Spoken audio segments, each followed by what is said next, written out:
When I close my eyes and allow myself, I can see what I could have been, what I should have been. I can see my life, my trajectory veer in a different direction, one where I am thriving and the people I love, my community, are alongside me. I think back to all the different times over the course of my short life that I could have shifted my future. I carefully pick apart my experiences and interactions, thinking about how different the consequences could have been and how they may have impacted me today, as I struggle in a world and in a life that has rejected me. Of course, it's impossible to know that part of my story is already written, and now it's all I have. I retell it to myself often so I can find the moments that help me see the person I want to see and not the person others tend to see. All the assumptions that make people see me as one typical story and made me see myself in that way for so long. I had to find the snippets that don't fit so I can begin to solidify a different and more accurate story. One that I tell rather than allowing others to tell it for me. One that reflects my true values, culture, and way of life rather than allow those pieces to be subverted into a more Anglo-appetizing language. Doing this is a lot of work, and sometimes it makes me angry to think I have to spend so much time doing this just to survive, just to continue to see some value in myself, to justify my existence as it is, instead of simply an aberration of what is common and accepted. I felt loved and cared for as a child, proud of my family and my people. School had a way of showing me that I should instead feel shame. I didn't see myself reflected in my teachers and administrators and anyone in a position of power. I didn't see myself reflected in history we were taught except as afterthought or shrouded in inaccuracies and disgrace. It was clear I needed to overcome my surroundings. I needed to persevere against all the obstacles I faced. I was unlucky in my position and had to try even harder than others to have any chance at succeeding. That is all I ever heard about. If I did well, there was a surprise, and if I didn't, there was nothing. Just an innate understanding that was to be expected. I used to love to learn, but not in a way that I was being taught, and that became yet another obstacle. Growing up, I just felt like the story I was in simply didn't belong to me. I was a character out of place, struggling to remain part of a narrative, not knowing if I would make it to the end. When I sought help, I was again provided with a long list of what I was doing wrong, of what my family had done wrong, and how I just didn't make sense with what was right. I was told to do things differently, things that didn't make sense to me, that again forced me into a character that didn't suit me. I see others with support, with expectations placed on them of success and happiness, people who are winners in history books, who are in the positions of power I never saw myself in, the ones fitting perfectly and abundantly in the story that I so clearly do not. Why is this narrative so confining? Why can't it be larger, richer, more colorful, and unusual? Why can't someone like me have space in it, so that I don't have to work so hard now to dig for a tiny spot? To shove myself in spaces no one wants me in, to have to defend myself as worthy of these spaces when people continue to question my ability and if I truly have earned my place. Can't I walk through this narrative like everyone else, enjoying all the freedoms and privileges that everyone else has, not having to shift into what is considered typical or normal, but celebrating my difference instead? Couldn't my teachers have celebrated my way of being, the contributions of my people, how I was being raised despite of it not looking a neatly specific way? Couldn't those I sought help from reinforce that I was special, highlighting my strengths instead of further pathologizing my existence, emphasizing how I needed to change to survive? What if I was valued for who I was, instead of measured by what I did and how much I could produce based on some foreign set of standards? What if I didn't have to constantly defend my people, or be a voice and a representation of something no one person can represent? What I needed was more options, an interactive story I could truly participate in, one where I had a story and was heard and understood. Instead, I grew up swallowing the story that had already been told countless times about me, not even realizing the damage that has been done and having to slowly undo it now. The damage is deep and intricately rooted, difficult to weed out and grueling to heal, presenting itself as a troubled existence that is shared amongst many. But there is more. There is potential, there is hope, there is room if we demand it. There is an opportunity for change, and a reflection that this story can be big enough for all of us. To move forward, it can't just be more of the same, or more of the same packaged in a new-looking bow, with different illustrations but the same words. The words, the actions, the essence needs to shift so that there's multiple complex, beautiful, and distinctive tales that reflects all of our community that opens up spaces for people like me. Deconstruct what exists and build something new, something that allows everyone entry and endless potential that is built by everyone and not only by the hands of those that have been excluded because we alone can't and shouldn't reconstruct what is currently restricting us. Each one of us deserves to be heard, to be accepted, to be embraced and celebrated in ways that may not look and feel the same as what currently exists or is valued. Don't let the future generations have the same experience I did, trying to carve out an existence from expectations instead of simply existing in a fully lived in life. Yay! Thank you to Jocelyn Morales for reciting the piece, for writing it, Laura Milena Guevara, and for editing it, Betty Dominguez.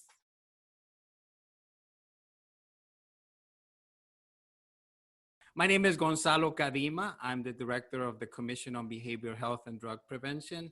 Very happy, very proud to be here and to be a Latino. I'm from La Paz, Bolivia.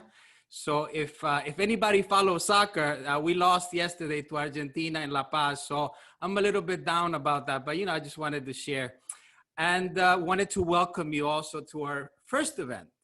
So my task is going to be a little bit to talk about what we do, what this group is about, and why we wanted to put this event together. So welcome to our Latino Real Talk, Taking Charge for Our Future. And wanted to tell you that when we came up with the name, we wanted to be action oriented. Like, yes, we want to have the conversation, but we want to be future oriented. And going back to the video, I think a theme that brings us all together is hope, right? Hope. And hope not just as part of what we do or not just as part of the strategy, but hope being the strategy, which I think is important for the group.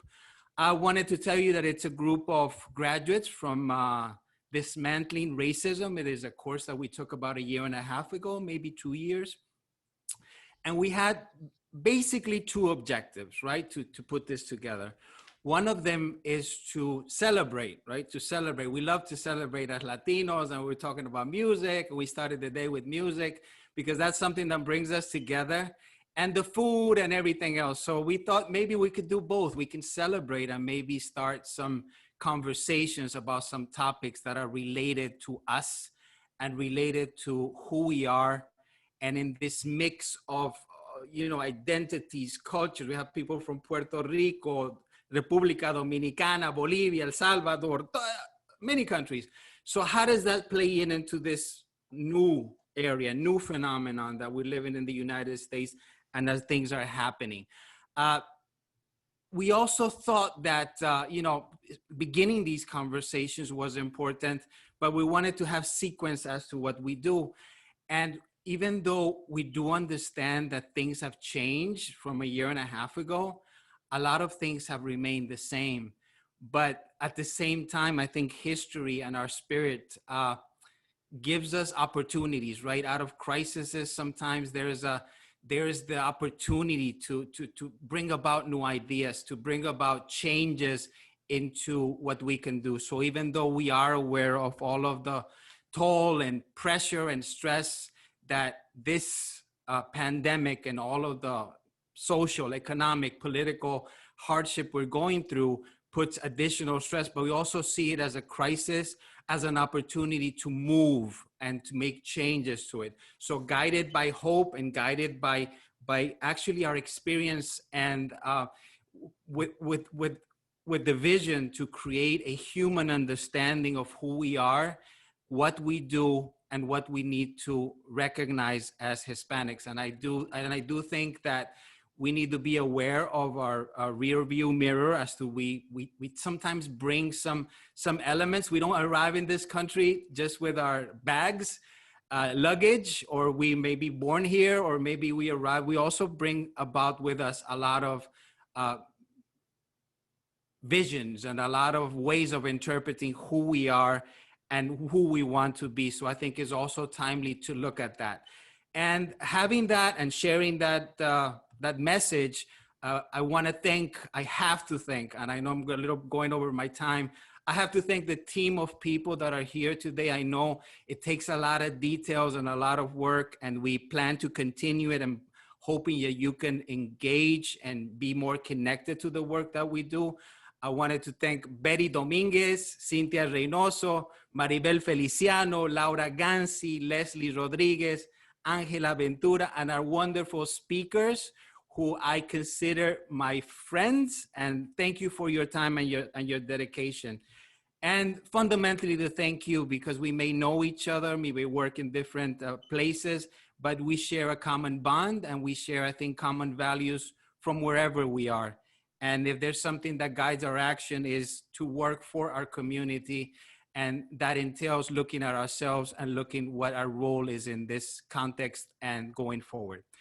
And last but not least, I'm going to introduce somebody who also is a graduate from the Dismantling Racism course. His name is John Moreno Escobar. I can only say we're very proud to have him as part of the group. He's an entrepreneur, he's an advocate, he's everything. So he helps us join these worlds that are all, we always think that social services, we're the only ones positioned to make change. And I really like that he incorporates the social entrepreneurship, which is, I think, a combination of how we approach health and how we approach disparities and how we move forward from information to action. So having said that, I'm sorry about the mute button, but now it's on. Now I'm going to turn it off. I'm going to leave it with John Moreno. Thank you for coming, and very proud to be from La Paz, Bolivia. People don't forget anything I say, but they do remember that I'm from La Paz. Thank you, Gonzalo. And thank you, because you are our official co-chair. Still looking for the other co-chair of our Latino Caucus. We are excited that, that you are here with us as well. And again, as Gonzalo mentioned, my name is John Moreno Escobar. I'm part of the Latino Caucus. I'm here as a moderator. So I'm going to be kind of like the person that people don't like. I'm going to be el policía. I want to be making sure people finish on time, that we have time for a Q&A. But before we do that, and I give you some details, I wanted to make sure that we all agree to our rules. And this might be like a teacher talk, but as I'm an academic and teach classes in the universities and in high schools and in middle schools in the past, I want you guys to type on the chat, yes, on the chat, what should be your rules for today? We are going to have some uncomfortable conversations. Just giving you that first thing at the beginning. We're going to have some really uncomfortable conversations, but we want to keep it civil, right? So I want for all of us as a group to come up with some of the rules that we want to have in this room today. The first one I'm going to share is that this is a safe space. So I just put it right there on the chat. And I would like for everyone, for all of you, to share how you guys want to come along with this conversation, because again, we're going to have some uncomfortable conversations. So I see here, respect others, be respectful, be open-minded, and let's keep it coming, because I think that is important as we move forward with our event. Second thing, we are going to have a Q&A session at the end of the presentation. So we're going to have each one of our presenters coming in. They're going to do their presentations. They're going to make their presentations, and then we're going to move to the next one. They're going to have between 10 to 15 minutes to cover their topic. And then right after that, we are going to have a group Q&A where, unfortunately, we're not going to have people coming into the camera and the mic, but we're going to get your questions. I'm going to gather them. So through the whole presentation of all the speakers, please throw your questions there. I'm going to group them and gather it into the last question that we're going to ask our panelists. Last but not least, I want to make sure that I make this comment before we start. We are the fastest growing community, not longer the minority. We are the fastest growing community in the United States, and we are the future of this country economically, socially, and educationally. 1 out of 4 students in pre-K and K are Latinos, meaning that we are the future of this country. So with that, I also want to make sure that you guys know, if you guys want to go to the bathroom, just leave the Zoom and go to your bathroom. That's important. Everyone knows where the bathroom is. And also, if you need some water, that you grab your water next to you. If you need coffee or something else, it was not part of the registration fee. So make sure that you go to your kitchen when you have free time. Okay, so we're going to start today our incredible lineup of speakers. And our first speaker, it's Dr. Nelson Colon. I'm going to read really brief his bio because all of you, all the speakers have incredible, incredible bios. Dr. Nelson Colon is the president of the Puerto Rico Community Foundation. He has been at the foundation since 1988. Under his leadership, the foundation has initiated the following programs: the Middle School Renewal Initiative, the Community Housing Development Organizations Program, the Institute for the Development of Philanthropy, the Economic Development Consortium, and Educational Transformation 2014. Dr. Colon has served as an international consultant of in five different continents. He is the leader and a spokesperson of the multi-sector movement for a world-class education in Puerto Rico. Doctor Colon, se la pasa muy ocupado usted, no tiene nada que hacer. Dr. Colon holds an MA in Cultural Anthropology from the State University of New York and a doctorate in education from Harvard University. So let me welcome to all of you, Dr. Nelson I. Colon. Hola, buenos días. Thank you, John. Thank you, Gonzalo. Thank you, Jocelyn, for such a powerful and inspirational piece. I want to start by connecting some experiences here. And the fact is that when we think in terms of racism, that is a personal experience that has a very broad scope in the world. So although it might feel as a personal experience, it is not. It is a structural experience, and we need to approach it both from the personal and the structural. So what I want to do, and this is my flight plan for the 15 minutes, what I want to do first is to take that broad view that connects the personal with the global.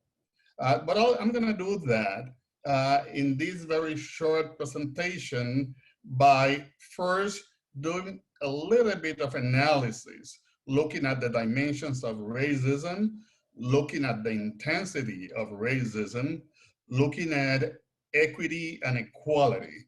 And then I want to suggest some actions. I want to move to the action part by looking at specific strategies as well as specific approach to break down barriers of racism. John, go to the next. So when we look at racism that we perceive it, as Jocelyn put it quite well, as a personal experience. So the personal part really is incorporated into our minds, into our souls, into our spirit as small aggressions or microaggressions. Whatever happens in our daily life, bullying, being badly treated, that is incorporated as microaggressions. Then that expression of aggression in our brains become a hidden injury that sometimes we carry forward in our lives, and that happened in one instance, one interaction. And thirdly, within the personal, I think that we need to recognize what a friend of mine called, Benito Masso, is his name, internalized racism. So though that is the intimate thoughts that we have about demeaning ourselves, demeaning our compatriots, demeaning other Black people, other people from different origins. So that those very intimate thoughts are part of the personal experience, and at the same way, it's a reflection of the aggressions that we receive and the injuries that we carry. But that is not personal only. That is also part of a collective way of thinking. That is a structure in different cultures in different ways. And for example, in the US as well as in Puerto Rico, we know that lighter skin give you some privileges. So that notion of colorism moving through the structure is a very powerful one. But then you have this other dimension that we experience as people. This one is happening out there, but we experience it as people. It's like coming against barriers, and that is systemic racism.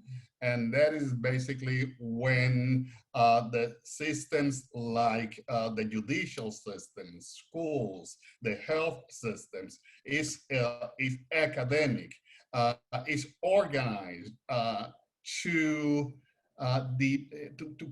create a sense of disfavor towards other groups. Then it comes the institutional part. And a regular example is academic institutions where you see equal preparation, you see and equal work, and then that equal preparation, equal work among Latinos and Afro-American is not recognized at the same level that it is recognized for white Americans. And then the organizational part, which is closer to our experience, that's where you find churches that excludes, that's where you find private clubs that excludes, that's where you find private schools that excludes. Some people call them exclusive spaces. They are not exclusive. Those are excluding spaces. And then the fourth dimension that we experience as a person, as people, individually, is the geopolitics. It might seem far, but it's not. When Puerto Ricans move from Puerto Rico to the US, that is because a connection between the geography and of being an island not connected to the mainland, and the politics. That is the portion where Puerto Rico is a territory being recognized as a colony. So it's a relationship of equal citizenship, but unequal political treatment. And then the notion, the very personal notion stemming from geopolitics, we are not, no soy de aquí, no soy de allá. We are not from here and we are not from there. We are American citizens, yet not treated equally, not in political terms, not in terms.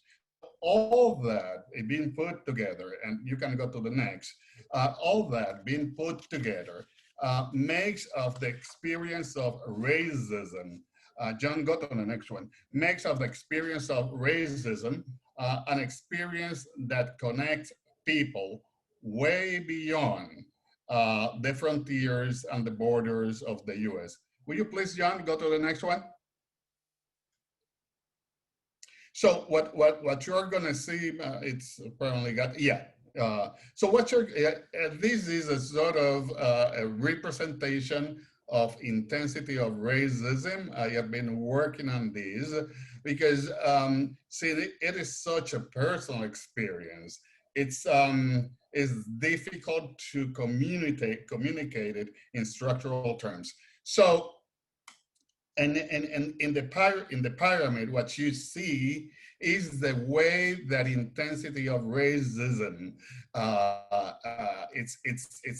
is constructed in Puerto Rico. So you will see at the very top level, you will see at the elite level, you will see excluding neighborhoods, you will see excluding schools, you will see excluding clubs, you will see institutional control of the government, of the of health systems, of the judiciary. The presence of Black people in Puerto Rico, in the government cabinet, and in many other instances of what I'm calling the elite is minimal. Then you come to the mid-income sector, where you have less intense experiences of racism. And then you come to the low-income sector, where todos estamos mezclados, ¿verdad? We are all mixed. But that is not a reflection of our genetical makeup, but rather a reflection of the class dynamics. A reflection of at the low income, for example, that in a low income neighborhood in Puerto Rico, you will feel any intensity of racism. However, when we move to the US, the representation is more like a diamond, where you have at the very top, you have again this notion of exclusion.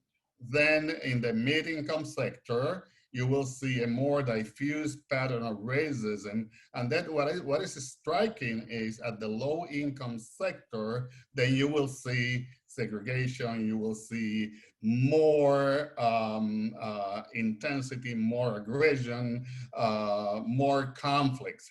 So it's a different pattern. So when we move from the pyramid to the diamond, then you began to try to establish yourself somewhere. It takes time, but it is helpful to understand that these are two different structures of racism in two different countries. John, go to the next one. So, and this is a story. Having that as a backdrop, those two different systems in operation, then we need to understand the difference between equality and equity. And it is very well projected there. However, the concept of equality is we are all the same in front of the law. Equity relates more to the resources needed, to the assets needed to get equality in society. So I'm going to be more specific in the next one, but I'm going to share like 3 strategies for racial equity, for building equity. So a very known, a well-known strategy, and perhaps the most commonly used, is public policy. John, please go to the next one. Public policy. So we need to work around public policies for institutional barrier breaking. So what I mean is we need to look at education. We need to use, as you mentioned, John, at the data sets. We need to look at housing. We need to look at health. We need to look at the court system. And what is the data telling us? What is the data telling of the number of Black and brown people in jails in the US? That is the starting point for breaking barriers in specific system. Then we come at the whole notion of representation. What gives a lot of power to the conversation is when people like us, Latinos, Afro-descendant, Afro-Caribbean, are represented in government, in academia, in the business sector, and in the justice system. Once you are represented, The reflection that the whole society gets is completely different, and you will begin to feel yourself anchored in some sort of a person that reflects who you are. And then let's move, and John, please move to the next one. Let's move to the other actionable route, the third one. And basically, this is the route of the Puerto Rico Community Foundation. And what we are saying here, while all those other changes happen in government, in institutions, there is something very specific we can do, and that is build our own equity, build equity from the ground up. And there are 6 spheres of equity: human capital, which has 3 very critical components to it. One is the preservation of life. The second is health, good health, and the third is education. And basically the notion here is human capital is central, is the starting point, but it is not enough. And as Jocelyn very well put it, just trying to move yourself on the basis of your long effort will not get you very far. In fact, research says and demonstrate that only 10% have the capacity to move forward in a system of divisions and separation. So then you have the social capital, which is your other anchor for equity, and basically refers to our connections, our relationships as part of a human group. But it does as Latinos, as Bolivians, as Puerto Ricans, but doesn't remain there. You need to bring in a component of connecting with external institutions to our own groups. So as a group, as ethnic groups, we need to develop the capacity not only to cement our internal relationship, but also to connect with external institutions such as universities, education system, and so on. And then you have your cultural capital. So that capital, that asset, I think is the most powerful one. The whole notion of the melting pot turned out to be a myth, and a myth that is fundamentally useless. What you need is to strengthen your identity, to strengthen your history, to strengthen your folklore, to work on your festivals as a mechanism, and then that will be your added value. That will be your value proposition to be incorporated into the larger society. And fourthly, you need financial capital. So we need to look very carefully as Latino businesses at employment development among Latinos, because that is one other way to move forward in the structure. And fifth, you need to look at our own infrastructure. How is our housing? How are the nonprofit organizations that we belong to? How is their infrastructure? Buildings, offices, parks, and so on. And finally, we need to look at our interaction with the environment, at our ecology. So let me go to the next one. So what would be the approach to make this work? Basically, the approach to make this work, you need to have 3 pillars in place. You need to have access. And we have put a lot of energy into accessing health system, accessing education, accessing the arts, and so on. But we need to go one step further, and that is the management of those resources. For that, you need to be represented. You need to be in the boardroom. You need to be in the places where decisions are made. And thirdly, we need to look at the owning. either the real owning or ownership of businesses, your house, and so on, but also the representational ownership, essentially meaning once you are in the boardroom, what you are in the space of power, you own that space. So this is just some key ideas for to get the conversation going. Thank you very much for making me part of this conversation.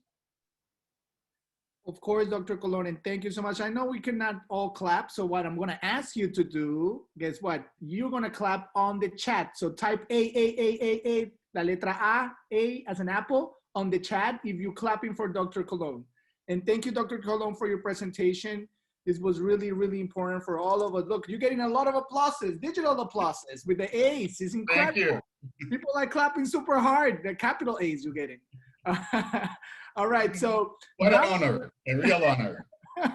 I'm honored, I'm humbled.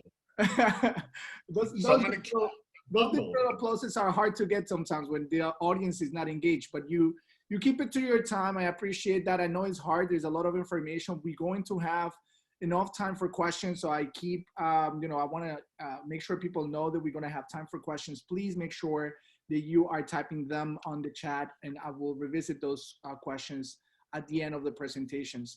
It is my distinct pleasure now, really is, another colombiana como yo, se me olvidó decir, yo soy colombiano, nuestra colombiana representando aquí a la gente del Latino Caucus, Dr. Laura Ganchi. She's the Director of Research and Planning for the Children's Services Council of Broward County, most known as CSC, where she oversees the performance evaluation of nearly 150 funded programs and strategic planning efforts through the Broward Children's Strategic Plan. She holds a PhD in family therapy with her dissertation research focusing on the training experiences of Latinas in family therapy education. She's a licensed marriage and family therapist. A lot of us meet that, by the way, Laura, after these 6 months, being with the same person in the same room at the same time. A qualified supervisor in the state of Florida, and an adjunct professor for NSU, Nova Southeastern University's Department of Family Therapy. Laura's clinical and research experience has largely been in the areas of child welfare, substance abuse treatment, and culturally responsible service delivery. She is originally from Barranquilla, Colombia, and has lived in Broward County for much of her life. Welcome, Dr. Ganchi, and we're ready. Let's go. Thank you, John. I really appreciate it. So I am here to bring some statistics and data to the conversation, which I know can feel a little heavy for folks sometimes. Sometimes people get overwhelmed with lots of, percentages and statistics and data points. But as you know, I do work in the research department for the Children's Services Council, and I've become very, very curious about data sets. And I think it's important to have this information as a foundation to build a more fruitful conversation about our experience as Latinos in this country, and specifically in Broward County and in Florida. It gives us a good perspective to compare and to think about how we can kind of improve some of these data points and what they kind of tell us about the experiences of Latinos in this country and in Broward County. So I'm going to first start with a higher level view of some data with regards to the entire United States, so that we have some comparison points when I drill down to Florida and Broward County. So we currently, as of 2019, make up 18.5% of the United States population. We're the second largest ethnic group behind whites, and we are the second fastest growing ethnic group behind Asian Americans. 80% of Latinos are US citizens, which is important because I think oftentimes the dominant conversation, particularly politically at times, tends to be that there's like an influx of immigrants coming into this country, that, we can't vote, things like that. Sometimes there's some falsehoods that seem to be accurate and is spread really quickly, but we need to understand the truth about our people in this country. 17% with bachelor's degree or higher, And 71% of Latinos ages 5 and older spoke English proficiently at home. But that number actually reduces to 37% among immigrants, so those that identify as being foreign born. Something that I thought was interesting in terms of a pattern in the last few years, again, contrasting with what we often hear in the media, the immigrant portion of the Latino population is actually on the decline. It's only about 33%. And for the largest ethnic group within the Latino group, which are Mexicans, there are actually only about 30% that are foreign born. So the majority of the Mexican population is actually US born, which is interesting. And it contrasts with a lot of Central and South American countries like Colombia, Guatemala, Honduras. There 61% of people who identify from those ethnic groups are immigrants and are foreign born. So you'll see that there's a larger percentage in some of the other specific countries of origins that are immigrant population. However, the percentage of immigrants within the larger Latino population is actually getting less and less, meaning more of us are being born in this country rather than a huge migration happening, which was the case, 30, 20 years ago. We've seen a shift in that. So just breaking it down a little bit further in terms of the United States population, I included here the Hispanic origins of countries with at least 1 million in population in the United States. So you can see that the vast majority of Latinos are Mexican, that's 61%. Then Puerto Rican, which I say that also denoting that Puerto Ricans are US citizens by birth. But this is the Hispanic origin as we're breaking it down by country of origin. 4% are Cuban, 4% are Salvadoran, 3% Dominican, 3% Guatemalan, and 2% Honduran, 2% Colombian. That is the breakdown of the country of origin in terms of the larger Latino population in the United States. I thought that I would bring in a couple of interesting facts here in terms of our representation across what I would believe to be important sectors of where we should be represented. And you already heard we make up 18.5% of the US population, yet only 1.2% of representation in local, state, and federal elected office, which is interesting, and I think something that should be discussed and talked about. Clearly, it is disproportionate to the amount that we take up in the United States population. And that's an important role that we need to think about in terms of how this particular segment of the population affects us.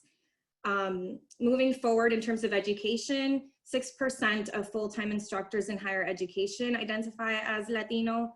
25% of US students in primary and secondary school are Latino, yet only 8% of US teachers in primary and secondary school are Latino. And that made me think about Jocelyn's story at the beginning as well. Oftentimes we don't see ourselves in positions of power. And as we grow up in this country, and as I mentioned before, more of us are born here now. When we don't see ourselves reflected in positions of power with people that we interact with, people that we want to emulate, we can begin to construct a certain narrative about who we are that may be negative. It may kind of let us know that we don't belong. Maybe we're not represented because we shouldn't be there, rather than how can we make ourselves present and heard and part of those segments in a way that is truly representative of our population. Further, 4% only of leaders on education boards across the United States are Latino. So again, very disproportionate representation across really what I would say are important sectors where we should be seen more and more, particularly because they affect our everyday life. When we break it down by state, you can see that New Mexico, almost half of New Mexico's population identifies as Latino. Then Texas with almost 40%, California with almost 40%, Arizona 32%, Nevada 29%, and Florida. In Florida, we make up 26.4% of the entire population in Florida. It's interesting to note that 54% of the total Latino population in the United States live in California, Texas, and Florida. So more than half of Latinos live in only 3 states, which is something to think about as well. So drilling down now into some information in our own backyard, here's a map that I created with the density of the Latino population across Broward County census tracts. So you can see here that the majority of the Latino population in Broward live in the west and southwest portions of Broward County, particularly in Miramar, Pembroke Pines, Weston, and Southwest Ranches. East Broward cities, as you can see, tend to have a lower percentage of Latino residents. I think this is important information because it helps us know where we need to reach out, where we need to advocate, get more information about where services should be delivered and what kind of services those services should look like. So who should be delivering those services in what language, what are the needs of those specific communities? And we know that Latinos are not a homogeneous group. So, and I'll talk a little bit more about that in a moment, but we need to be very humble in recognizing what the specific needs and nuances of various different Latino populations may be, particularly if they've just recently immigrated, if there's trauma from their immigration experience, if there's trauma from having to leave family, if there's trauma from being separated from family, things of that nature. So again, in Broward County, a couple of interesting data points that we can talk further about. 31.1% of the Broward population is Hispanic or Latino, which is quite higher than the US average. So we have to understand that Broward County is very diverse.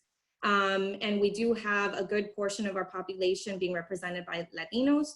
Again, something to think about in terms of service delivery and the needs of the community. Additionally, 35% are foreign born. So that's again, bringing back to, for us being able to consider what was their immigrant experience like? Is that something that we need to unpack? Is that something that they need services for? And it just may impact their well-being in living in this country.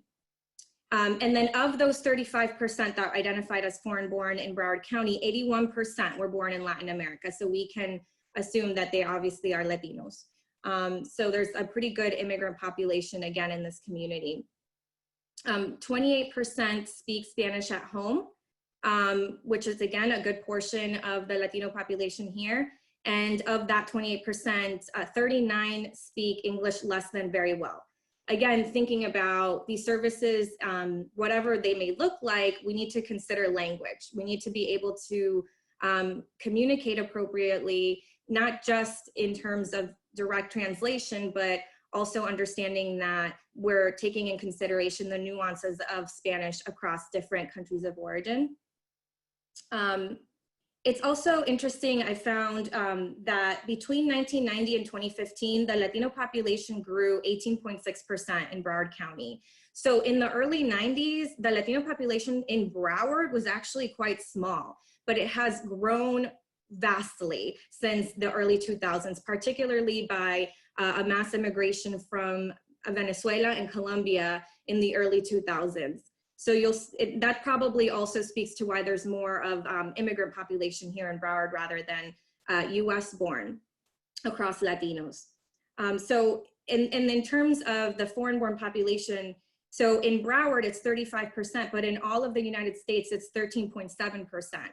So you can see it's quite higher in Broward County. Again, just sort of noting the differences in terms of diversity of this community. Another piece that's important to point out is 36.1% of students in Broward County public schools as of this school year identified as Latino. So again, a good chunk of students in our public school education system are Latino. And I couldn't find facts in time in terms of the makeup of the teachers in public school in Broward County, but I did find a recent data point that 34% of public school enrollment in Florida is Latino students, but only 16% of teachers across Florida are identified as Latino. So again, disproportionate to the population that they're serving, which is important to consider as well. Going back to Jocelyn's story, the way in which education is delivered And again, if you live here your whole life and you never see a teacher that reflects your culture or embraces it, highlights it, somebody that looks like you, that speaks Spanish, that doesn't make that seem like there's, you know, something wrong with that, or you're foreign or don't belong, things like that, you know, it can be problematic as children grow into adults. I wanted to point out here how interesting, not only are we a diverse community, but even within the Latino population, there's a lot of diversity in terms of ethnic origin and country of origin. By comparison, 54% of Latinos in Miami-Dade County are Cuban. So in Miami-Dade County, there's a little bit more of a homogenous Latino population, but that's not the case in Broward. As you can see here, the breakdown is very different. 22% Cuban, 14% Puerto Rican, 13.5% Colombian, 8.8% Venezuelan, 7.4% Mexican. So again, thinking about service delivery, we need to think about the nuances and individual perspectives of folks coming from a variety of different Latin American countries. Another interesting data set that I came across was in terms of the Latinos in Broward County, 83% identify as white, but 8.5% identify as some other race, and 4.5% identify as two or more races, and 3.3% identify as Black. This is interesting to me and has always been interesting to me because as we know, race is socially constructed, and the way that race is constructed in this country is often not the way that race is constructed in Latin American countries. And so I think sometimes when filling out a form, particularly about what your race is, when you're coming from a Latin American country, it's really difficult to know whether we need to check off white if we have lighter skin, or even if we don't. You know, that's a hard thing to know how to pick, because those were labels imposed on us as we migrated here. And many of us don't have an understanding of what that means to others, right? Or how it's defined. Many of us, you know, identify, for example, I myself identify as mestizo, but that's not an option in this country. So to me, I would identify as mixed, and maybe I would choose some other race or two or more races, because the category that I feel I have identified, or the way I identified in Colombia, is just simply not an option here. So I think it is interesting how it looks like many Latinos are in fact doing that. They're not, you know, necessarily always picking one, but rather, you know, need another option because they may not relate to the way that these categories are defined here. So just looking at some comparison points in terms of attainment of Latinos in Broward County and all of Broward, this was interesting to me because they were very, very similar. We actually have a slightly lower poverty rate than the rest of Broward as Latinos, 11.6 compared to 12.2. Our median income, household income, is slightly lower, but not too much lower than all of Broward, 61,299 compared to 61,502 for all of Broward. And our educational attainment is also similar, slightly lower, but similar. 31.3% with bachelor's degree or higher, and 33% with bachelor's degree or higher in Broward. So among Latinos, in Broward, 31.3%.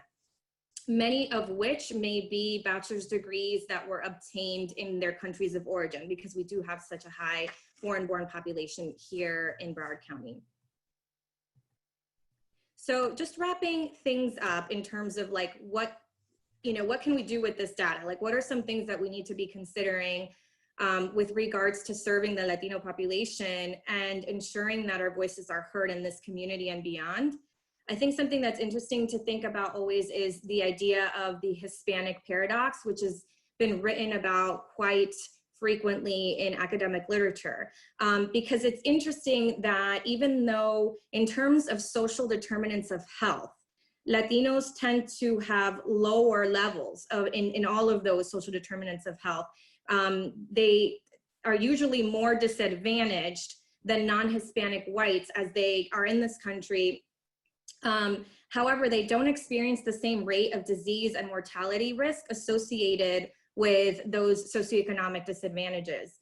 And oftentimes what we see a pattern in the Latino population is that there's protective factors being an immigrant, Like I said, there's this paradox that even though they come in and they may be at lower socioeconomic status, they may not know the language, there may be disadvantaged in a variety of different ways that we would perceive, they actually don't experience the same physical and mental health concerns or the higher risks that we would expect to see. But as their children are born here and then second, third generations of Latinos, their risk increases quite dramatically.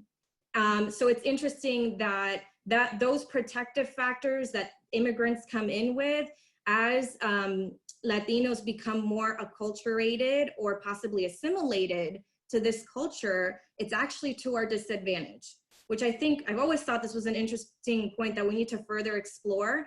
Because again, sometimes living in this country, you might get the impression that Latinos are associated with negative stereotypes in their culture. You know, I know as a Colombian, it's always about drug dealing and, you know, negative, everything was, you know, negative.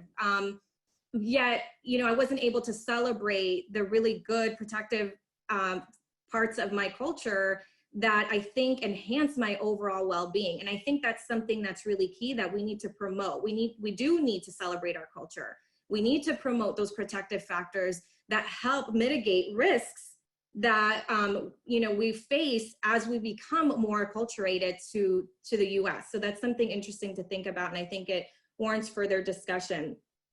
Again, considering acculturation and trauma, you know, as a therapist, I often saw families that had high levels of stress in terms of acculturating. Older adults are slower to acculturate, and so it takes them more time to learn the language, to get accustomed to the way of life in a different dominant country, whereas younger generations acculturate rather quickly. And we know this about kids, right? They're sponges, they adapt, they're flexible.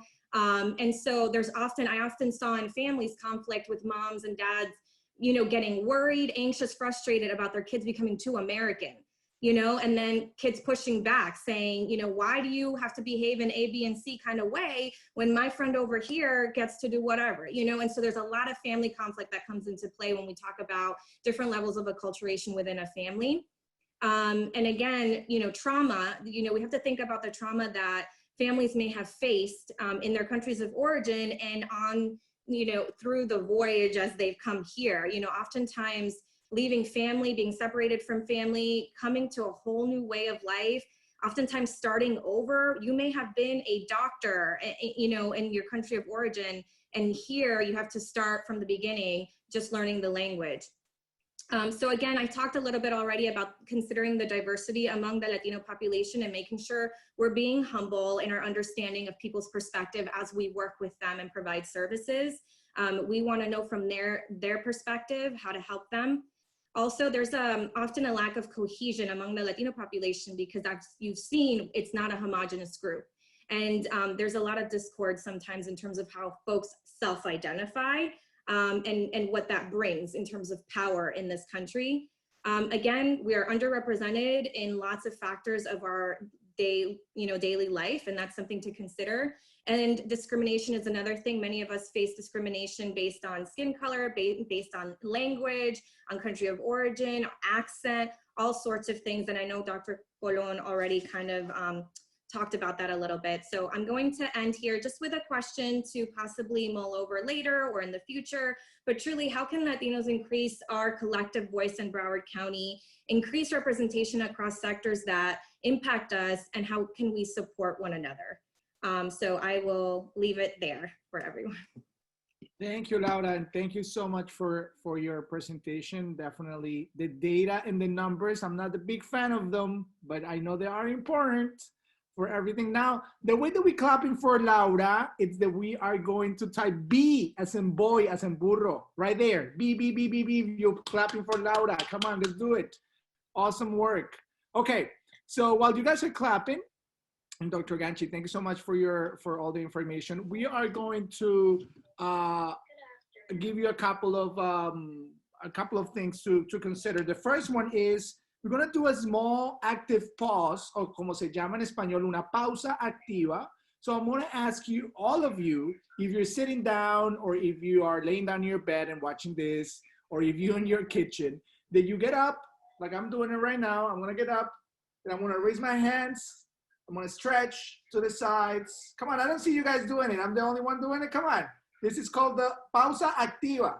Right, here you go. You're gonna stretch up, stretch to the sides. You're gonna breathe. You're gonna take it down, all the way down. I'm old already, so I cannot touch my piecitos. But if you can go all the way down, I'm down for that. You know, don't show me that you could do it. The needle reveals my age. Okay. So if you guys did that, that's great. That was our pausa activa. So we stretch. We still have another half of the game to go. We just did the first half of our game. Just so a quick reminder, we are having a couple of raffles happening. I know some of you came late, shame on you. But you should not be showing late. But you show late, but you show. That's the importance. We have 81 people connected today at this time. So I just wanted to make sure that you guys know that we have some raffles going. I already give stuff out to people. So we have more than 20 books from Ismael Cala, and we're giving it out today. I'm going to give the first three to the first person who put a comment on the chat, Marisa Aquino. She's getting one book. So if you, I'm calling your name, please send me a DM, a direct message, and I will get you the book. The other person, the first person who actually clapped, Reina Murray. Reina, please make sure that you also do that. The first person who put a question, Nina Bills, Nina Bills, that's like in English. I'm sorry, Miss Nina. So those three, please, send me a DM. We will send you the information. So how to collect your, oh, here goes Cynthia. I was about to say that whoever gets the first icon gets a book. But Cynthia, you're part of the committee. Then they say que estaba aquí una cosa rara, que Cynthia se cogió el libro. All right. Also, we're going to give some certificates, some raffles, some gift certificate cards for $25 each. So keep participating. Keep getting yourself, in the conversation. Please send us, questions for the second part of the conversation. And I know that the group asked me to mention something else. I'm gonna get my phone here. Yes, sorry, I forgot. We are going to share the PowerPoints of our presenters via email. So don't worry about those. You're gonna have all the data from Dr. Ganchi and all the incredible resources from Dr. Colon. But now we're getting into the second half. Please send your questions. We are super excited to have these other two incredible and powerful and empowered women with us for the last part of our event. Actually, not the last part. To keep going with our event, because the last part will be our Q&A. And the next person that I have the privilege to introduce, it's Miriam Beth Paris, más conocida como Beth. Miriam is a motivational speaker and a wellness coach. Miriam Beth Paris is a former police officer, detective, and leader in her squad. She served the Prince George County Police Department for 10 years. After her experience as a police officer and her educational background, she has now dedicated her life to sharing her story of overcoming post-traumatic stress disorder, anxiety, and depression. My accent always plays with these words, so I do apologize.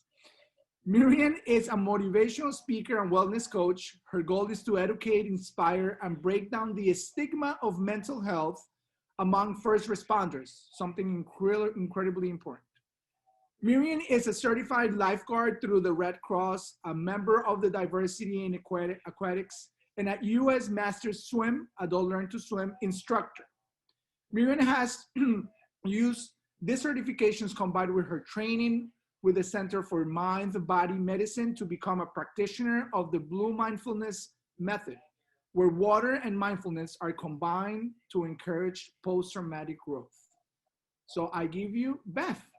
Go ahead, Beth, take it from here. Thanks, John. Thank you.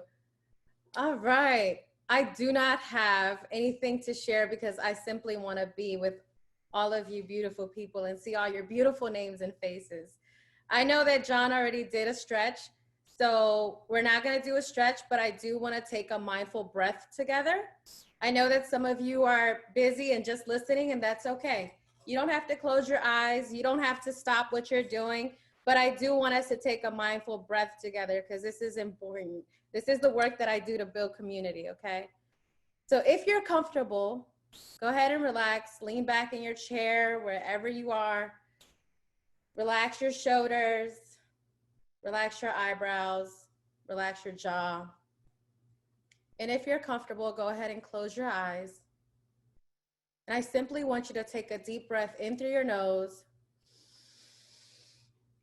and out through your mouth. Another deep breath in through your nose and out through your mouth. Last one, I want you to take a deep breath in through your nose. Hold it at the top and smile. And out through your mouth. Come back. Move your fingers and your toes and stretch it out like John already had us do. I'm so happy to be here today. Thank you all that took part in that mindful breathing. Just to let you know, when we breathe like that together, we are building community and we are connecting in that moment, just because we're all doing it together. And that is a powerful method and something that you can use that costs you nothing if ever you're feeling stressed or dealing with whatever issues, right? I'm gonna ask a question and I want you guys to put it in the chat. This is not a comfortable question. This is not a comfortable topic, right? So don't participate if you're not comfortable. I know we have clinicians in here, however, I am not one. So, just take care of yourselves, okay? So I'm gonna ask a question. How many of us have ever felt victim or felt discriminated against or have felt racism? If you have, I'd like you to put a number 1 in the chat. Just put out some ones if you felt that you've been a victim. Whoa, those are coming in just like how everybody came in here. Okay, so those are coming in. I'm getting a lot of ones, right? A lot of ones. And not for nothing, when I saw we had 80 participants, I knew that when I asked that question, I was probably gonna get 81s. That's not a comfortable thing. That's not a happy thing. I'm not smiling because it's a happy thing, but I think that because this is the topic, it is a powerful thing to talk about, right? We have to be comfortable with being uncomfortable. And if the topic is racism, so let's go, right? We're talking about racism and how all of us have been either a victim or have felt it, or even, I remember my first time racism, I was a little girl and I saw my mom speaking Spanish and somebody was like, oh, this is America. We speak English here, right? One of those things that I remember being like a little girl. So that's kind of was like my first time when I realized, oh, I'm different. Okay, so just in that little event, that little bit of trauma, that little incident, I won't forget it. How do we move forward when that happens to us though, right? So breathing like how we just did as a community, that is a tool. Stretching like John did, shaking it off, that's a tool, right? Our brains, they stay in this fight, flight, or freeze, but we can shake that off. We have the power to.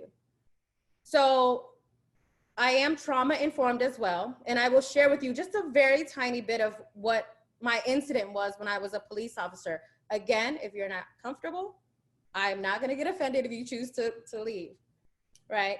But I am a Hispanic woman, right? My family's from El Salvador. I was born in Washington, D.C. About 4 years ago, when I was a police officer, I fell in love. I fell in love with an African-American police officer from Philly. Gorgeous. Well, about 4 years ago, my African-American boyfriend, who was also a police officer, was killed by the hands of a Caucasian officer who mistook him as a suspect because my boyfriend, my African-American boyfriend, was working undercover during an active shooter situation. My Salvadorian American Washington, D.C. self, I was a uniformed officer and the first one with him as he died in my arms. I put his body in my police cruiser and I drove him to save his life. I did not, right? So now we're talking about a suicide attempt. Now we're talking about I ran away from home and drove to Florida 16 hours with literally nothing here. And all of this I'm sharing is because I was living in March 13th, 2016, which is when the incident happened. I was living in that space, and I grew to hate that white officer that killed my Black boyfriend. And I'm a Hispanic female that worked with the Prince George County Police Department, who was retired. However, I was denied my pension. So now I'm living in now I hate police. They don't like me because I'm Hispanic. They killed my Black boyfriend. It was a white man. All this colorism, all this racism, all these things were coming into my mind, and all it was doing was teaching me hate. And it was not serving me. It was not serving my journey of healing. So that's why I took part in the Center for Mind Body Medicine. That is why I took part in working with all these opportunities that just kind of started to fall into place once I started to learn to love. Once I let go of this hate and this notion of hate, I began to love, and doors began to open. I started to work with 211 that connected me with, you know, Angela and everybody that's here, you know what I mean, with United Way. Next thing you know, I'm getting connected in community, and I'm just showing and giving so much love. And I had a shift in my mind. And you know what I did I want to say about a year ago, when I went home, I forgave that white officer, and I forgive him in my heart, because I know that he did not look at Jakai, who was my deceased beloved. I know that he did not look at him and intentionally hurt him. They worked together before they knew each other. So I have forgiven him. I have come to terms with death as a part of our lives, however it comes. And I know that Jakai is my angel. And I also forgive my police department, because I don't think it was a personal attack on Brown Bev. I think it was just their lack of compassion, their lack of what do we do with her? What do we do in this situation, right? So the journey that I'm trying to teach and heal and send to everybody is that we can recover from those traumas, from those number ones that you put in there. If we continue to live in that space, we are only replicating this notion of racism and hatred, and that is a learned behavior. So just like how we learn hate, and we hate and keep hating, we can learn love and break that cycle. And that's what I want. That is my only ask of everybody that's here. As I look at all your beautiful faces, I just want everybody to learn love. Learn to love. Now I'm gonna ask you number 2, right? We already put our number 1s. I want you to put in a number 2. If you have ever looked at another group of people and have said, man, I don't like those kind of people. Like, you know, kind of like, let's self-govern, right? How many of us can put in a 2? Put in a 2 in the chat, right? Okay, they're coming in, but they're coming in slow. You see how uncomfortable it is to self-govern? We were quick with those 1s, right? I've been a victim. I've felt racism. But how quick are we to also self-govern? Because to be honest, I had a point in my life where I didn't like a group of people. That was just hate. That was just ignorance, right? And I'm not here to say that that's what you all are, what we are, but what I'm saying is that this is all learned, and this is how we have to shift that mindset, right? I understand that a lot of us are victims of a lot of things, and this is true. We can heal from that. And the power of healing will then lead us to not victimize others. Let's break that vicious cycle of hate and keep teaching hate and learn to love and love and love. So I leave you, I don't know, John, how much time I got, John? You can give me, I got about 3 minutes. Good, that's all I need. 4 minutes. 4, I give you 4. I give you 4. 4 minutes, okay. I wanna leave you guys with something. I wanna leave you guys with 3 L's, right? My 3 L's are to learn, live, and love, right? I want you to learn to live with each other. And then I also want you all to learn to love each other. What does that look like? To learn to live with each other is to learn about different cultures, learn about different people. Maybe tap into why you didn't put in that number 2 and be like, why don't I like that group of people? Because one person did something, that one person defines that entire population? No. And I know that this was a topic that was touched upon when I went to my beautiful little country of El Salvador. I'm from DC, but I claim it all.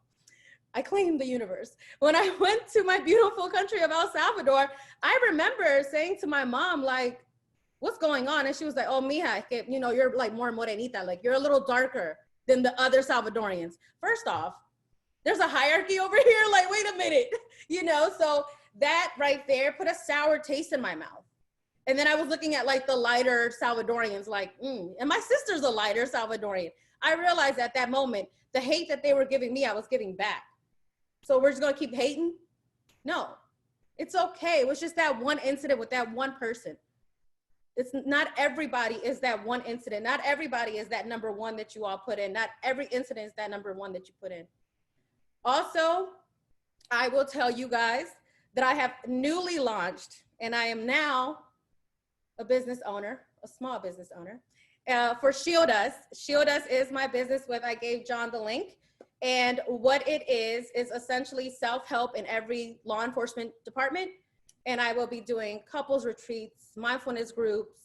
I mean, you name it, everything to really provide overall wellness services to my officers, but it doesn't limit it to officers. It's to humans and everybody, because the one thing each and every single one of us has in common, despite all this color, is that we're human. We're all human. Let's get back to that. There's hope in humanity. Thank you all for listening to me. Love and light. Thank you. Oh, wow, Bev. Thank you. Now, what letter we're going to pick for Bev? What letter we're going to pick for Bev? Let's do C. Pick a star. Pick a star. No. So we're going to do C as in cat for applauses for Bev. C, yes. Yes, thank you so much, Bev. This definitely, it's so important. It's how we connect with our own selves and how we accept difference, because difference everywhere. And we have to accept the difference of others. So thank you for your presentation and your piece of meditation, which I love to do every morning, but it's good to do it during the day when things are happening on events. All right, people. So we are going to our last presenter. She is incredible. And before we do that, just wanted to make sure that you guys know that we're doing this. Estoy sonando como en los televisores de Telemundo y Univision, de cuando they do the raffles. But we are going to do another raffle in a minute. So make sure that you keep bringing your questions up. Make sure that you are keeping your comments on. Make sure that you are participating on the video. Because if you're not, for any reason, we have a couple of raffles with that and the books from Ismael Cala. But now it's my distinct honor again to introduce our last but not least speaker, an incredible woman. She is Dr. Patria Rojas. She is the assistant professor in Department of Health Promotion and Disease Prevention, research associate professor of the Center of Research on U.S. Latino HIV, AIDS, and Drug Abuse, Cruzada. Dr. Patria Rojas, Dr. Patria Rojas has focused on prevention efforts to address HIV and AIDS and substance abuse, health disparities affecting Latino populations. Prior to completing her doctoral work in social welfare at Florida International University, go FIU, you're from FIU, put your university there, be proud. She earned a bachelor's degree in biology from Marymount College and earned graduate degrees in social work and public health from Boston University. If anyone is from Marymount College or Boston University, please type there. Maybe you get a book, who knows? Her research focused on Latino health behaviors and health disparities among Latinos, particularly in the area of HIV/AIDS, substance abuse, and mental health. Dr. Rojas has published papers in the field of minority health promotion and disease prevention, which have helped spread interventions for alcohol and substance abuse and HIV prevention among Latino immigrant women in South Florida. Her current research includes pregnancy prevention and HIV prevention for male and female Latino adolescents, and HIV and domestic abuse prevention, targeting recent immigrant adult Latina farm workers in South Florida. In addition to her focus on community-based participatory research, Dr. Rojas provides methodological and technical support to other research projects at Cruzada. With that, let me welcome Dr. Rojas. Thank you. And thank you, Melissa, for that powerful presentation. How do I follow that? That was very thank good. You. We needed the breathing. So do you have the slides? Okay, you can go to the second one. So basically, we already have talked about the disparity and the need to talk about diversity in our communities. And what I'm going to talk about now is why is this important? Why is having this conversation on diversity and inclusion important in academia? Well, basically, with the COVID-19 pandemic, we have seen how disparities in health have created a incredible um, difference between the minority populations and how we see the high rate of hospitalizations and death among minority communities, particularly African American and Hispanics. So the fact that we have these gaps in health in our communities, we have to reflect that having researchers and having faculty in academia who can focus on this type of research and eliminate the gaps in this knowledge is really critical. Um, Studies have already shown as well that having a diverse faculty in universities increase excellence and increase creativity because you have more innovation, you have people that think differently, that will bring a different framework of thinking. In a diversity faculty, a diverse faculty will broaden the scope of the types of questions. You will have, for example, Latina women looking at religiosity and not only faith and spirituality, but also Santeria or voodoo or different non-conventional religion practices. So this asking this type of questions is really important to create the knowledge for our communities. And as Laura mentioned in her presentation, the demographic of this country is changing, and it is just important for us to have this representation in our academia to represent and to kind of mirror our student body. You can go to the next slide. So, so now I'm gonna. The representation, racial representation looks in the U.S. Well, in the U.S., basically, this is how faculty looked in general in the U.S. Colleges in the U.S. So you looked at the non-white, which includes African Americans, Latinos, Asian, Pacific Islanders, American Indians. So, and only when you look at the highest rank that you can get in a university, which is professor, only 19% of the faculty in U.S. colleges are of non-white, or non-white, which is this the National Center of Education and Statistics put this data together. So as you can see, when even as a lecturer or instructors, you don't even have 30% of the faculty being non-white. And you have to remember, this is basically all lumped together. So I'm an associate professor, and which nationally only 24% are non-white, and so you'll have the largest also white population. So in the next slide, if you can go to the next slide, I'm going to show you. So here, what I want you to show you is that when you look at those ranks, this graph shows you race or ethnicity and the sex. So when you look at the professor, okay, which is the one before total from top to bottom, okay, you will see that 54%, okay, are white males. Okay, and next to that 54, you'll see 27%, and those are white females. Okay, and those are the highest rank in academia. Okay, and then look at those two. So those are going to be Black and Hispanic, females and males. Okay, at the associate level, we're doing a little bit better. Because 40% are white male, 35% white female, and what I mean by better is just one. So obviously, that's not that significant.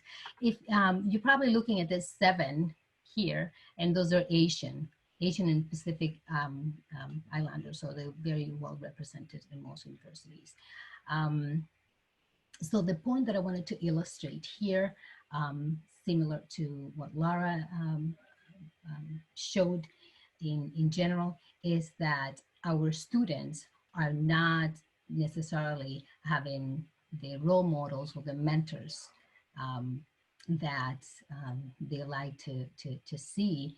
And this is a real problem. And we already have students speak up about this and how they feel that they don't have mentors and professors that they can relate to.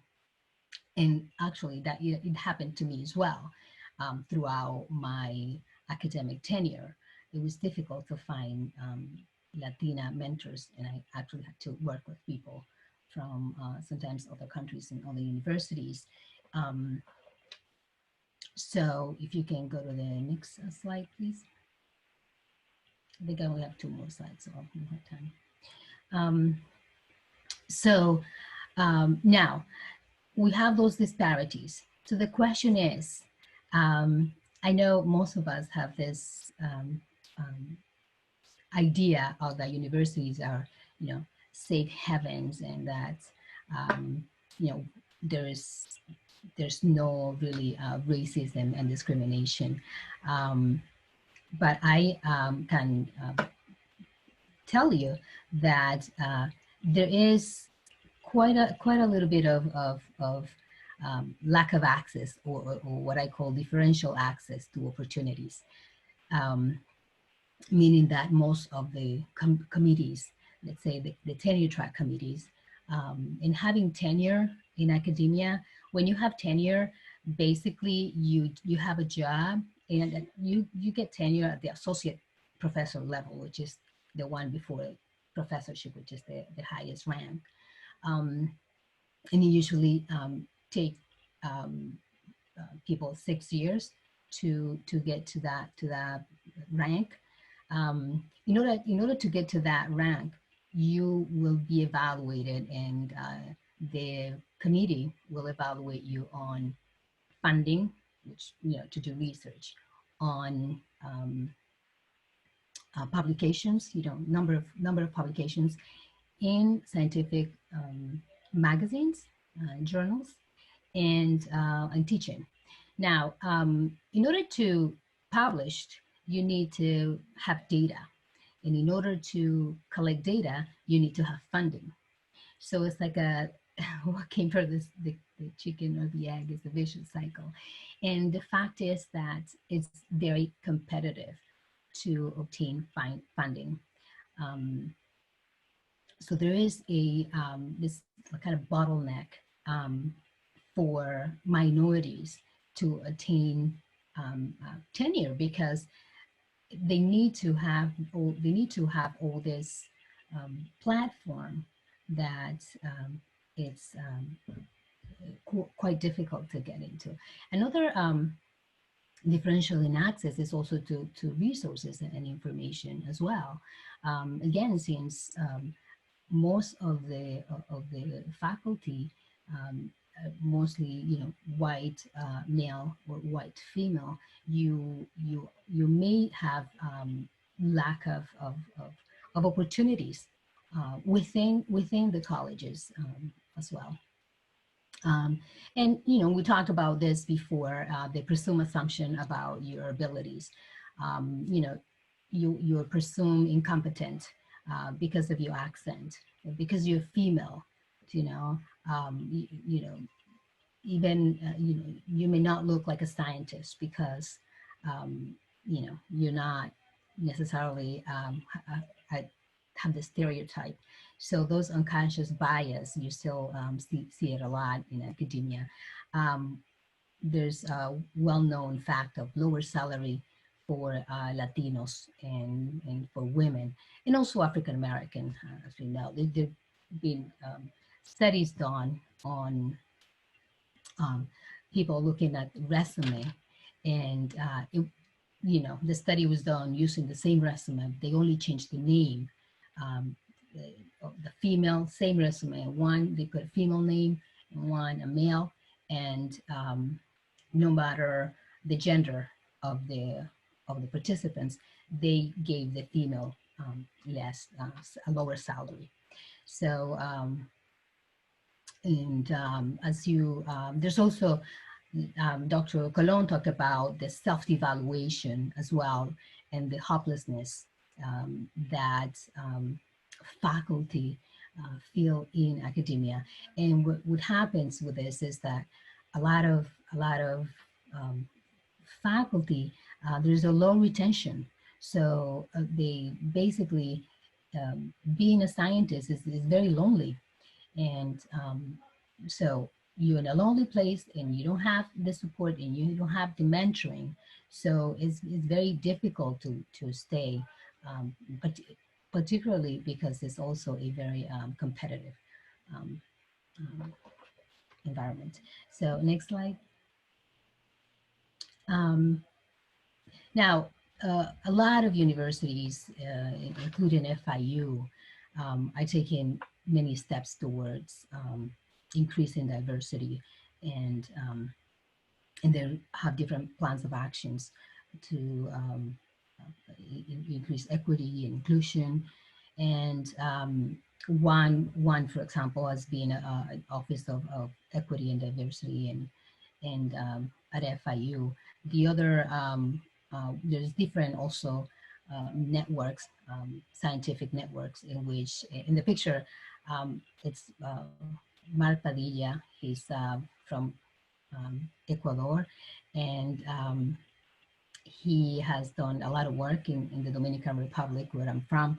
So I met him, and we briefly have worked. And then he mentored Marinilda from Puerto Rico, and then I became her mentor. So there's always you know uh, different programs that the National Institute of Health also, who has been working on different um, plans of actions to increase minorities and to increase diversity in research, and they've been successful. So that's an example of a book that we compiled, and we had people working from Brazil and Portugal and Puerto Rico, and um, um, so it was very very nice to work on that.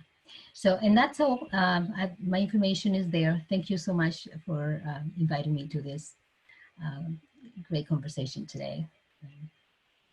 Dr. Rojas, thank you so much. Thank you for sharing your knowledge with us and with our audience. For you, we're gonna give the D as in David. So everyone please clap with a D on the digital chat so we could clap to Dr. Rojas. We're gonna do a really short, but hopefully interesting Q&A. What I want to just mention before we move into that is that, as you guys could see, there are different fronts where we could really look into how racism is real, how is that is being targeted, how it's institutionalized, how that we could become part of the solution. And there is a lot of different areas where we could all participate to make our voice heard and make sure that others have a voice through us. Many of you that are here sitting and watching this are leaders in your organizations or in your communities. So this is a great opportunity for all of us to just get all this information Dr. Ganchi, Dr. Colon, Dr. Rojas, and Bev have shared with us today, because I think that they all complement each other. They're all part of this, what we all want to do, which is really recognize our values, recognize our culture, but also recognize that we have to work together to elevate our presence in every single place where we need to be represented. So with that, I want to move into the Q&A. I have already some questions that were on the chat earlier, but I wanted to ask a question to all of you before we move into those. And I want to just ask you to be really specific. And again, if you in the audience want to ask other questions, please feel free to do so. We're going to have around 10 to 15 minutes for a Q&A, and then we're going to finish our Zoom. This question goes to all of the panelists. And I guess Laura put it out there, Dr. Gancho put it out there, is what we need to do to address the issue of racism within our own Latino community. What do you think it's the way that we could move forward? As I see, and why I'm asking these questions, so all of you know, it's because actually we had a conversation yesterday or 2 days ago with Dr. Gancho about this, but what it doesn't stop us sometimes is that when we see as Latinos someone shining, we kind of like nos ponemos envidiosos. Like, yeah, este se puso como muy VP and now he's an executive and I'm not. Oh no, that's bad. And sometimes we don't understand that when somebody grows, we all grow as a community, right? So how do you guys feel on your own areas that we could tackle that that issue within our Latino community? So I'm going to start with Bev, and then I'm going to move with the rest of the panelists. So Bev? Thank you, John. So just to reiterate the question, essentially you're asking how I deal with other maybe Latinos in the community that might start to get a little, I guess, upset of my success or something. Is that it? I don't. I just feel like at the time, maybe that person isn't in the right space to really, I don't really entertain it. I think it would be more so for me, it would be a conversation to kind of find out and also help guide them maybe along the way to get them to a point where they want to be versus trying to match up or be like anyone else. It's like, well, what's your journey? What's your purpose? You know, don't worry about me and my success and my endeavors, because I know that it's not a direct hate against me. It's a them problem, not a me problem. So I would just try to kind of shift it and help guide them a little bit. That's how I would handle it. Perfect. Dr. Colon? Let's see. Yeah. A couple of thoughts there. One is, I think it's important to look to the racist structures in our own country and take that out of under the rug, put the cards on the table. How does that look like? And secondly, this idea is coming from an Algerian psychiatrist famous in the 60s and 70s, Frantz Fanon. Look at the way we look down upon other countries. For example, Fanon was able to sort of figure out Cuban looks down upon Puerto Ricans because they think Cubans of that at that point, the 60s, because they think the Puerto Ricans has less attributes, and the Puerto Ricans looks down, and still happen, upon the people from the Dominican Republic. The people from the Dominican Republic looks down upon the Haitians, and so on. So first, look squarely in the eye at the racist structures within our own countries. And then secondly, look at how do we relate with people from other ethnic background. So, and then I will go to Bev approach, saying, what has I internalized? Make it part of me. That way of looking down on people, because I think that their ethnic background is lesser than where I come from. Thank you, Dr. Colon. Dr. Rojas? Well, to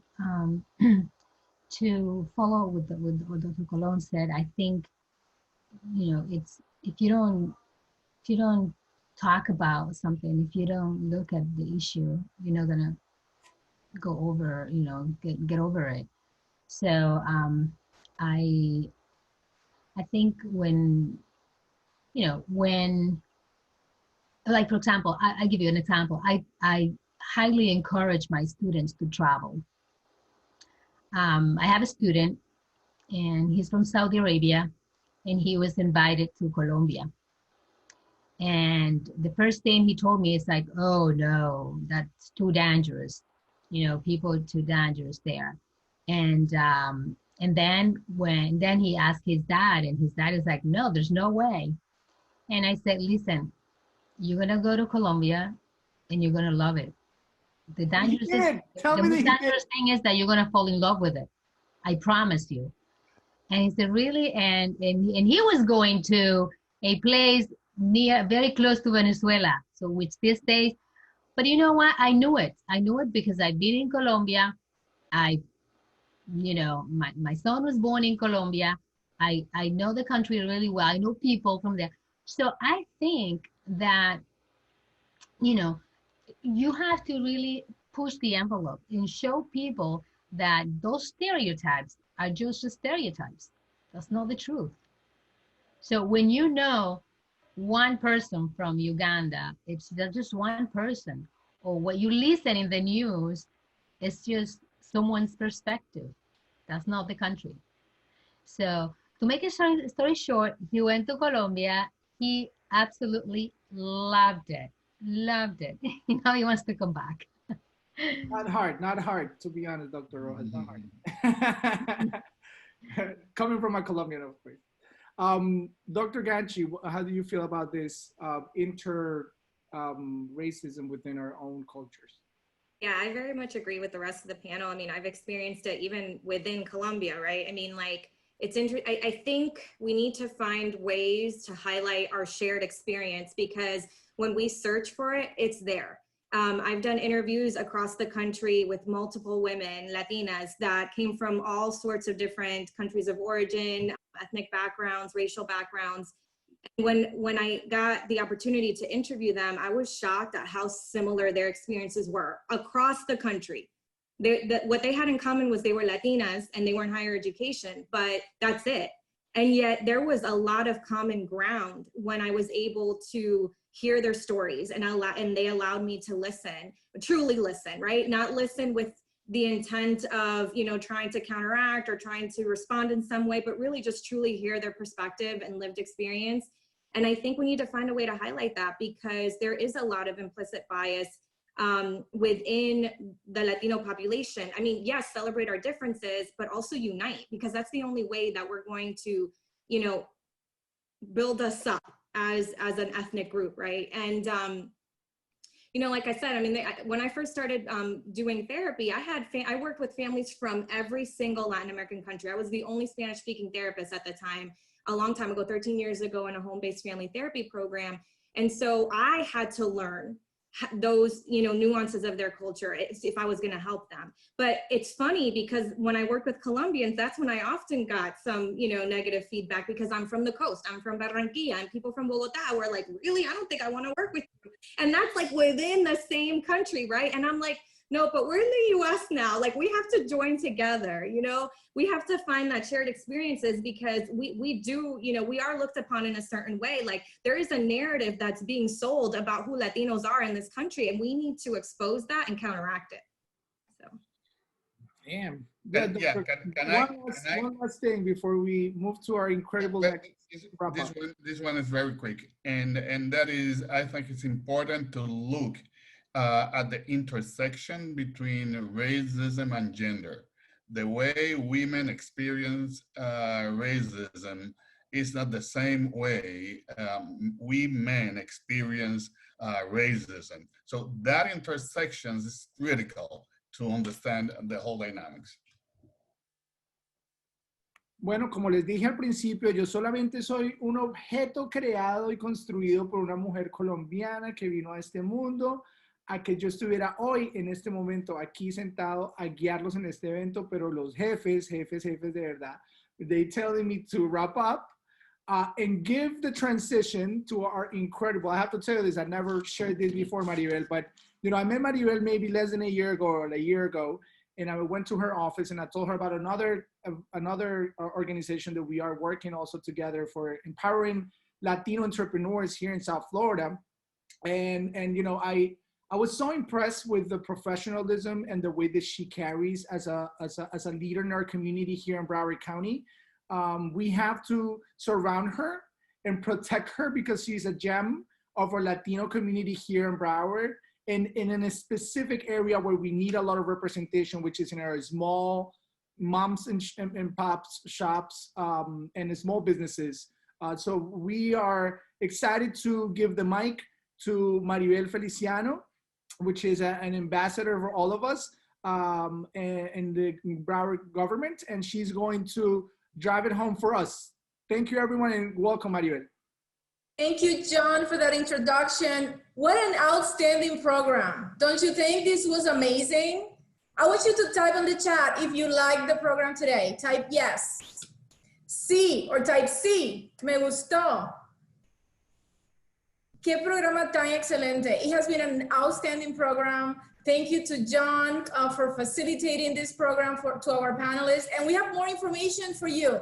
In just a couple of minutes, I'm going to share some excellent resources, free resources that we have available to you, to our Hispanic community. So please stay with us for a few more minutes because it's really important. As you know, we're celebrating Hispanic Heritage Month as part of this program. And we want to know who's here today. Where are you from? Type on the chat. I'm from Puerto Rico. You've heard from other panelists. Where are you from? Can you tell us on the chat? We have people from Colombia. Who else is here today? Puerto Rico, Honduras, more Colombia, Bogota, very diverse group. Brazil, Puerto Rico, Dominicana. Thank you for joining us today. Peru, Venezuela, Cuba, Honduras. Oh my God, this has been such an amazing event, so successful. I am so happy with really the presentations we have, the really hard discussions, but also hearing from all of you, from our community, on what are the issues that worry you, right? And we heard from one of our panelists, how do we deal with these emotions as well, right? Which is so important. And John, if you can share the slides, we wanted to share with you today more information on resources we have available for our community. We have a lot of various organizations from the county, from non-government organizations that are part of this group. And we want to share with all of you all the information we have, all the resources that are free resources for our Hispanic community. It's really important that you connect and that you have access to those resources. They are here for you. We can go to the slide where we start with the resources, John. And these resources are free to you and available to you as a community. Here is our first, we are going to be sharing, we're going to email you the slide presentation with all this information. You have the phone numbers and website addresses for all these organizations that you will be able to access. So stay tuned for that email that you get with all the information. But if we can go to the previous slide, John. Fundación Comunitaria de Puerto Rico, you heard from Dr. Colon about all the services that they offer and what their mission is. Very important. Connect with them for more information. Hispanic Unity of South Florida, many of you may be familiar with them. They have a lot of programs and services on education, citizenship, legal assistance, free tax preparation, business assistance. Our office also works with them, family planning, and a lot more. Here is the information. Please connect with these resources because they're here for you. United Way of Broward, also another excellent organization that provides a lot of services and provides funding for a lot of organizations related to health, education, financial stability. They have the Commission of Behavioral Health and Drug Prevention, and a lot more. They have programs for veterans, you name it. Those resources are there. Next slide, please. Broward 211, another excellent resource. From your cell phone, your telephone, you can dial 211 to have access to health and human services agencies that have, again, free services for our community. Broward County Public Schools, the English as a Second Language program, again, excellent staff, very knowledgeable, that are there to help you. We're providing their phone numbers and their website. Please connect with them. The Children's Services Council, another outstanding organization. You heard from them today. They provide funding to over 100 other organizations with programs and services for children and our families. Women in distress, we're also providing that information for you. It's an excellent resource and organization that can connect you. Again, it addresses domestic violence, and they can connect you to a lot of other service providers. Next slide, please. Broward County Human Services, the Crisis Intervention and Support Services, and they oversee the operations to ensure that they provide services to our community. Again, you'll have the information. Broward County Department of Health, also excellent programs. Poverello, also related to nutritious food, access to food and services. Next slide. Business resources, our office, as John mentioned, the Broward County Office of Economic and Small Business Development is here to assist you. Also free services, we can help you if you are on every stage of your business. If it's just an idea, we have entrepreneurship programs. If you already have an established business and you want to grow your business, we are here for you. We have a certification program that we certify procurement contracts, millions of dollars for our certified small businesses. Please contact our office. And if you're ready to export and you're ready to start exporting into South America or Europe or other parts of the world, we also have an international trade program. So we encourage you to contact us. We're providing also our website and phone number. And the Hispanic Business Leaders, this is another excellent organization that put together some great events during Hispanic Heritage Month. They put a series of 5 or 6 different events, educating our community on all these issues that are so important for our Hispanic community. We encourage you to email them and visit their website for more information, and also another excellent resource for our Hispanic businesses. And I think I have my last slide, more resources that, again, we're gonna email this to you so you can connect with all these organizations. And our last slide for today, we just want to remind you, if you can move into the next one. As Gonzalo mentioned, we all, as part of this team, we took the Dismantling Racism training in the last 2 years. We want to let you know that this program is available to you as well. You can take the training. Please email equity and community investment at broward.org for more information on the training program.